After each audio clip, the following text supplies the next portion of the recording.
listening. We know that active listening, hearing is, we can be in the street and hear noises. That's hearing. And then we have listening and active listening. Active listening is when actually pay attention to the person. How many times someone spoke to you and you only half heard what they said? Oh, a lot. I'm guilty of that. I'm still guilty of that, but I'm a lot better.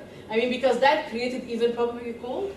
You want me to check to? I don't know how to do it though. It's really cold. It is really cold. 72 degrees, is that good? Fairly not. Yeah. Fairly not. Want some gloves? You wanna change because I think you're right under something the The thing. vent. Yeah. The vent. I'm changing it, guys. Okay. It's at 74 now. Great. Thank you. Okay. Thank you. So you know, I used to have, and that created a lot of problems between my husband and I because my brain never stops. You know, he would be talking to me, and in my brain I'm thinking about something else. You know, so I only half hear what he says, and then at the end he goes like, right, yeah. And he caught up to me, you know, after a while. He's like, what did I say? And I feel so stupid. I feel so stupid to do that. And we do that all the time, all the time. So there are actually, I have on your page 10 steps on how to create active listening. And once we start being aware of it, we can get better at it. So the first thing to do is when someone talks to us to stop talking. Stop talking, and in our brain too. And how many times people talk to you and you kind of know what they're going to say, so you jump and finish the sentence for them. And this is not what they wanted to say. So if you don't want to put yourself in that position where they tell you, no, this is not what I wanted to say, you know, don't start like that. How many times did we judge people when they are talking to us?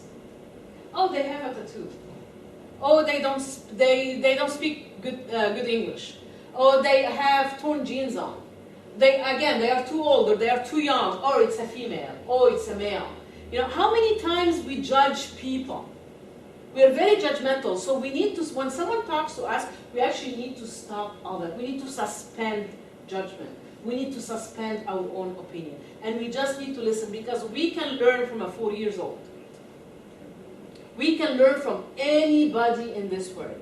And you know what? Our value depends on our capability of learning new things in life every day, on our ability to grow. So if we close our mind and we don't have an open mind, we're not going to learn and we're not going to grow. So after a while, we'll be just the same old person that was 10 years ago, and we wonder why we're not advancing in our life. Because we are sabotaging ourselves. There are times when you feel like you've made progress, and then other times when you're like, you feel, you know, 1 step forward and 4 backwards. You know what I mean? But you know what the positive thing in that is that you realize that. It's true. You know, I have a tendency to always look at the glass half full, not half empty. You know, I realize that, so I can change it. But if I don't realize it, I won't change it. We are human beings. We will always do mistakes. We will always try to sabotage ourselves for some reason. I don't know why. We all have that, but we also have the power to change that. And I always say, when we have a problem, half of the solution is knowing that you have a problem. If you live in denial, good luck. You know, so this is something that we need to remember. Also, maintain eye contact when you speak to someone. Ask questions to make sure that the other person, you are understanding the other person. You're not misunderstanding or misinterpreting what they're saying. Ask them questions, repeat their name, you know, and then come to try to summarize after the end of a conversation what they said, to make sure that you are on the same level of communication. Okay, so these are the active listening.